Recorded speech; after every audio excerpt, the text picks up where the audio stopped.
ഇന്ന് തക്കാളി ചോറുമായിട്ടാണ് ഉണ്ടാക്കുന്നത്. അപ്പോൾ ഞാൻ എൻ്റെ രീതിയിൽ എങ്ങനെ ഉണ്ടാക്കണമെന്നൊന്ന് കാണിച്ചു തരാം. അപ്പോൾ കാര്യമായിട്ട് തന്നെ കുറച്ച് തക്കാളി അധികം എടുത്ത് വെച്ചിട്ടുണ്ട്. പിന്നെ ഇഞ്ചി, വെളുത്തുള്ളി, മല്ലിയില, ചെറുനാരങ്ങ, സബോള ഒരെണ്ണാട്ടം എടുത്തിട്ടുള്ളൂ. ഞാൻ ഒരു 1.5 വെച്ചിട്ടുണ്ട്, പക്ഷെ ഒരെണ്ണം ആവശ്യം വന്നുള്ളൂ. പിന്നെ ചിക്കൻ ഇവിടെ വാങ്ങിക്കഴിഞ്ഞിട്ടുണ്ടെങ്കിൽ കുറച്ച് മാറ്റി വയ്ക്കും. എപ്പോഴെങ്കിലുമൊക്കെ എന്തെങ്കിലും ഇതേപോലെ തട്ടിക്കൂട്ടൊക്കെ ഉണ്ടാക്കാനായിട്ട് 1-2 വട്ടത്തേക്കൊക്കെ എടുക്കാൻ പറ്റണ രീതിയിൽ 2 പാത്രത്തിലൊക്കെ ആയിട്ട് മാറ്റി വയ്ക്കുന്നുണ്ട്. അപ്പോൾ ഇത് ഈ ഒരു പാത്രത്തിലത്തെ ചിക്കൻ എടുത്തിട്ടുണ്ട് വറുക്കാൻ വേണ്ടിയിട്ട്. രാവിലെ ഇവിടെ നല്ല മഴയായിരുന്നു കേട്ടോ. നല്ല മഴ എന്ന് പറഞ്ഞാൽ രാത്രി പിടിച്ച മഴയാണ്, നല്ലോണം പെയ്തു. പിന്നെ ഒരു 8 മണി 9 മണിയൊക്കെ ആയപ്പോഴാണ് ഒന്ന് കുറഞ്ഞത്. ഈ ചിക്കനിലേക്ക് ആവശ്യമുള്ള മസാലപ്പൊടികൾ ഇടുന്നത്: മുളക് പൊടി, മഞ്ഞൾപ്പൊടി, മല്ലിപ്പൊടി, ഉപ്പ്, പിന്നെ കുറച്ച് ചിക്കൻ മസാല, പിന്നെ ഇഞ്ചി, വെളുത്തുള്ളി, ചെറുനാരങ്ങ,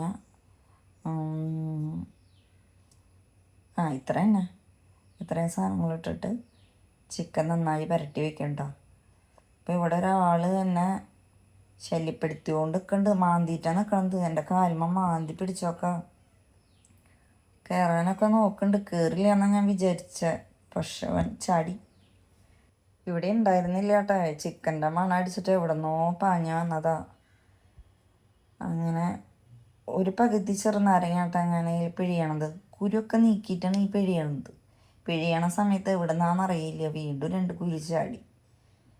ഞാൻ ഒരുവിധം കുരുവിനൊക്കെ എടുത്തതാ. അപ്പോൾ കുറച്ച് ചിക്കനുള്ളൂ. അപ്പോൾ കുറച്ച് മസാല പുരട്ടി വയ്ക്കുക. മുളകും പൊടിക്കാണെങ്കിൽ നല്ല എരിവുണ്ടായിരുന്നു. കണ്ട ചാടി വന്നത്. അപ്പോൾ ഒരടിയും കൊടുത്ത് അങ്ങോട്ട് ഓടിപ്പിച്ച് വിട്ടിട്ടുണ്ട്. പിന്നെ ഇങ്ങോട്ട് ചാടിയിട്ടില്ല. ഫ്രിഡ്ജിൻ്റെ മുകളിൽ കിടന്നിട്ട് ഞാൻ പണിയെടുക്കണത് നോക്കായിരുന്നു. ഞാനത് വീഡിയോ എടുത്തിട്ടുണ്ട്, അത് അവസാനം ഇടാൻ കേട്ടോ. എഡിറ്റ് ചെയ്യണതിൽ ഞാൻ അതിൻ്റെ ഇടയിൽ വെക്കാൻ വിട്ടുപോയി. അപ്പോൾ ഇവൻ അവിടെ കിടന്ന് ഞാൻ പണിയെടുക്കുന്നത് നോക്കി ഉറങ്ങിപ്പോയി. പാവം കുട്ടി. അപ്പോൾ എനിക്കിപ്പോൾ നല്ല പാവം തോന്നി. നല്ല രസമുണ്ട് ഉറങ്ങണത് കാണാനായിട്ട്. ഇനി വേറെ രസം, ഞാനിതിൽ ഇഞ്ചിയും വെളുത്തുള്ളിയും ചേർക്കാൻ വിട്ടുപോയി.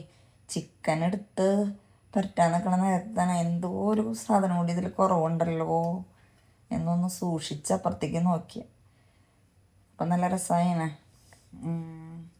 കോൺഫ്ലവർ ഞാനിടും, ഇപ്പോഴല്ല, വറുക്കാനെടുക്കണേൽ തൊട്ട് മുന്നേ ഞാനപ്പോൾ കോൺഫ്ലവർ ചേർക്കുള്ളൂ കേട്ടോ. അല്ലെങ്കിൽ ഇപ്പം ചേർത്ത് വെച്ചാൽ വറക്കണ സമയത്ത് അടിയിൽ പിടിക്കണ പോലെ തോന്നുന്നു. ആ വറക്കണേൽ തൊട്ട് മുന്നാണെങ്കിൽ അതിങ്ങനെ വിട്ട് നമുക്ക് മറിച്ചിടാനൊക്കെ വേഗം പറ്റും. അപ്പോൾ ഇതിവിടെ ഇരിക്കട്ടെ കുറച്ച് നേരം. ഇനി അരിയിലല്ല, ചോറിൻ്റെ പരിപാടി നോക്കിയിട്ട് ലാസ്റ്റ് ഇതിനെടുത്ത് വറക്കുള്ളൂ. അപ്പം ഇങ്ങോരിവിടെ ഇരുന്ന് ഉപ്പും പുളിയും എല്ലാം ഇരുന്ന് പിടിക്കട്ടെ. ഇനിയപ്പോൾ ചോറിൻ്റെ പരിപാടി നോക്കാം. കുക്കറിലാണ് വെക്കണത്. അതിൽ സൺഫ്ലവർ ഓയിലും നെയ്യും ഒഴിച്ചിട്ടുണ്ട് കേട്ടോ. കുറച്ച് ഒഴിച്ചിട്ടുള്ളൂ. ഇത് തക്കാളിച്ചോറല്ല, അതിൽ കുറേ മുന്നിട്ട് നിൽക്കേണ്ട ആവശ്യമില്ല. അപ്പം കുറച്ച് നെയ്യിൻ്റെ അളവ് കുറവും ഓയിലാണ് കുറച്ച് മുന്നിലുള്ളത്. അപ്പോൾ അതിൽ വേണ്ട മസാലകൾ ഇട്ടു. എന്തൊക്കെയായിരുന്നു? പെരുംജീരകം, പട്ട, ഏലക്ക, ഗ്രാമ്പു, പിന്നെ സ്റ്റാർ, അതൊക്കെ ഇട്ടു. അതിട്ടൊന്ന് പൊട്ടി വന്നപ്പോൾ ഇഞ്ചി വെളുത്തുള്ളി ഇട്ട് മൂപ്പിച്ചു. അത് കഴിഞ്ഞ് തക്കാളിയല്ല സബോള ചേർത്തു. അതൊരുവിധം വഴണ്ട് വന്നപ്പോൾ തക്കാളി. ഞാൻ ഈ തക്കാളിച്ചോറ് ആദ്യമായിട്ട് കാണുന്നത് പേളിമാണി ഉണ്ടാക്കണതാണ് കേട്ടോ. അതിന് മുന്നേ പഴനിക്കൊക്കെ പോകുമ്പോൾ കണ്ടിട്ടുണ്ട്. ഒരു ചുവപ്പ കളർ ചോറും മഞ്ഞ കളർ ചോറൊക്കെ ഈ സ്റ്റെപ്പ് കയറി പോകുമ്പോൾ തമിഴന്മാരവിടെ ഇരുന്ന് കഴിക്കണത്. എന്താണെന്ന് അത്ര വലിയ പിടുത്തം കിട്ടിയില്ല. പിന്നെ പേളിമാണിയൊക്കെ ഉണ്ടാക്കിയപ്പോഴാണ് ഞാനൊന്ന് ഉണ്ടാക്കി നോക്കിയത്. അപ്പോൾ ഇവിടെ എല്ലാവർക്കും ഇഷ്ടമായെന്ന് പറഞ്ഞിട്ടുണ്ടെങ്കിൽ ചേട്ടന് ഇഷ്ടമൊന്നുമല്ല, ഞങ്ങൾക്ക് 3 ആൾക്കും ഇഷ്ടമാണ്. അപ്പോൾ സാധനങ്ങൾ മേടിക്കാൻ പോകുമ്പോൾ ഇങ്ങനെ ബിരിയാണി അരി കുറച്ച് മേടിക്കും, എന്നിട്ടത് ഫ്രിഡ്ജിൽ വയ്ക്കും. അപ്പോൾ ആവശ്യത്തിന് ബിരിയാണി ഉണ്ടാക്കും. ഇതേപോലെ കൂടുതലുണ്ടാക്കുക തക്കാളി ചോറ് തന്നെ ആയിരിക്കും. ബിരിയാണിയിലും തട്ടിക്കൂട്ട് പണിയല്ലേ. ഇത് പരി ലാസ്റ്റായിട്ടാ. ഓരോ ട്രിപ്പ് ഉണ്ടാക്കി കഴിഞ്ഞിട്ട് അവസാനം ഏകദേശം ഒരു 1/2 കിലോനൊക്കെ ഉണ്ടാവും തോന്നുന്നു.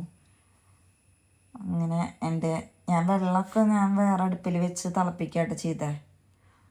ഇവിടെ ഈ സബോള വഴറ്റി വരുമ്പോഴേക്കും ഞാൻ വെള്ളം കറണ്ട് അടുപ്പിൽ വെച്ച് തിളപ്പിച്ചു. പിന്നെ അരി കഴുകി വല വെച്ചിട്ടുണ്ടായിരുന്നു.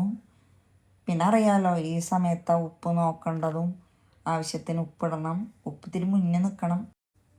അരി ഇട്ട് വെന്ത് വരുമ്പോൾ അത് കറക്റ്റ് ആവും. അതൊക്കെ ഇപ്പോൾ എല്ലാവർക്കും അറിയാമല്ലോ, എന്നാലും ഞാനൊന്ന് പറയാണ്. അങ്ങനെ എൻ്റെ വെള്ളമൊക്കെ തിളച്ച് ഞാൻ ലാസ്റ്റ് തന്നെ അരിയിട്ട് കുക്കറിലൊരു 2 വിസിലും പിന്നെ ഒരു കുറച്ച് നേരം ഞാൻ തീ കുറച്ചിട്ടു കേട്ടോ. അപ്പോൾ കറക്റ്റായിട്ട് വെന്തെനിക്ക് കിട്ടിയിട്ടുണ്ട്. ഇതിങ്ങനെ തിളയ്ക്കുമ്പോൾ നല്ല മണം കേട്ടോ. മല്ലിയില ഇട്ടിട്ടില്ല കേട്ടോ. മല്ലിയില ഞാൻ വെന്ത് അവസാനം ഇടുള്ളൂ. മല്ലിയില എൻ്റെ കയ്യിൽ കുറച്ചുണ്ടായിരുന്നുള്ളൂ, അത് കാരണമാണ് അങ്ങനെ ചെയ്തത്. അല്ലെങ്കിൽ ഇതിൻ്റെ കൂട്ടത്തിലോടും അത് കഴിഞ്ഞ് വെന്ത് കുക്കർ തുറന്ന് അതിൻ്റെ മീതെ കുറച്ചിടും. അപ്പോൾ അത്രയേ ഉള്ളൂ. തട്ടിക്കൂട്ടാണെങ്കിലും നല്ല ടേസ്റ്റുള്ള റൈസാണ്. ഞങ്ങൾക്ക് എല്ലാവർക്കും ഇഷ്ടമാണ്. കണ്ട വിട്ട് വിട്ട് കിട്ടിയിട്ടുണ്ട്. ഉടയേ തക്കാളി ചോറ് എന്ന് പറഞ്ഞാൽ കുറച്ച് ഉടഞ്ഞിട്ടൊക്കെയാണ് കണ്ടുനോക്കണത്. എനിക്കങ്ങനെ വല്ലാണ്ട് ഉടഞ്ഞു പോണത് ഇഷ്ടമില്ല. ഇങ്ങനെ മണിമണിയായിട്ട് കിടക്കണം. അപ്പം അതുപോലെ തന്നെ കിട്ടിയിട്ടുണ്ട്. അപ്പോൾ ഇനി അവസാനത്തെ പണിയിലേക്ക് കിടക്കണം, ചിക്കൻ വറുക്കൽ. ഇതോടുകൂടി കഴിഞ്ഞു. ചോറൊക്കെ ആയിട്ടുണ്ട്. അപ്പം നേരത്തെ കുറച്ച് നേരം അതിൻ്റെല്ലോ അത് പുരട്ടി വെച്ചിട്ട്. അങ്ങനെ കുറച്ചല്ലേ ഉള്ളൂ. 2 ട്രിപ്പോട് കൂടി എൻ്റെ ചിക്കൻ വറുക്കലും കഴിഞ്ഞു. പിന്നെ ഞാൻ കോൺഫ്ലവർ ഇട്ടിട്ടുണ്ടായിരുന്നു കേട്ടോ. അത് വീഡിയോ എടുക്കാനായിട്ട് വിട്ടുപോയി. വറക്കണതിന് മുന്നാണ് ഞാൻ കോൺഫ്ലവർ ഇടുക. മസാല പുരട്ടി വെക്കുന്നതിൻ്റെ കൂടെ കോൺഫ്ലവർ ഇട്ട് കഴിഞ്ഞാൽ അടിയിൽ പിടിക്കണ പോലെയൊക്കെ തോന്നും. അപ്പം ഇങ്ങനെ ചെയ്താൽ പിടിക്കില്ല, പാത്രത്തുമ്പോൾ ഒട്ടി പിടിക്കില്ല. വേഗം വേഗം തിരിച്ചിടാനൊക്കെ പറ്റും. കൊതി മൂത്ത് ഇവിടെ കാടൻകുട്ടം വന്ന് നിൽക്കുന്നുണ്ട് കേട്ടോ. ഇടയ്ക്കിടയ്ക്ക് എൻ്റെ മേലവൻ മാന്തി കയറാനൊക്കെ നോക്കുന്നുണ്ട്. കുട്ടപ്പൻ പിന്നെ കറി വെച്ചതൊന്നും കഴിക്കില്ല കേട്ടോ. കറി വെച്ചതായാലും വറുത്തതായാലും ഒന്നും കഴിക്കില്ല. അവന് ചിക്കൻ മഞ്ഞപ്പൊടി ഇട്ട് പുഴുങ്ങി കൊടുത്താൽ ഇഷ്ടമാണ്. അതല്ലാണ്ട് അവൻ വേറൊരു ഫുഡ് ഐറ്റംസും കഴിക്കില്ല. അവൻ്റെ ക്യാറ്റ് ഫുഡും പിന്നെ ഈ ചിക്കൻ പുഴുങ്ങി കൊടുക്കലും മാത്രമേ അവന് ഇഷ്ടമുള്ളൂ. മീനും അങ്ങനെ കഴിക്കില്ല. മീനും ഇഷ്ടമില്ലാത്തൊരു കൂട്ടത്തിലാണ്. അപ്പോൾ എൻ്റെ ചിക്കൻ വറുക്കലും എല്ലാ പരിപാടികളും കഴിഞ്ഞു. ഇത് വീഡിയോ എടുത്തിട്ടുണ്ടായിരുന്നു, റെക്കോർഡ് ഓൺ ചെയ്യാൻ വിട്ടുപോയി. അപ്പോൾ ഷോർട്സിൻ്റെ ഒരു ചെറിയൊരു ഭാഗം ഞാൻ എടുത്തതാണ്. ഇന്നിവിടെ കാര്യമായിട്ട് എന്തോ ഉണ്ട് എന്നുള്ളൊരു മണം കിട്ടിയിട്ടുണ്ട് ആശാന്. അപ്പോൾ ഫ്രിഡ്ജിൻ്റെ മുകളിൽ തന്നെ പ്രതിഷേധമായിട്ട് അവിടെ കിടക്കുന്നുണ്ട്. അപ്പോൾ ഇത്രയേ ഉള്ളൂ കേട്ടോ അന്നത്തെ വിശേഷം.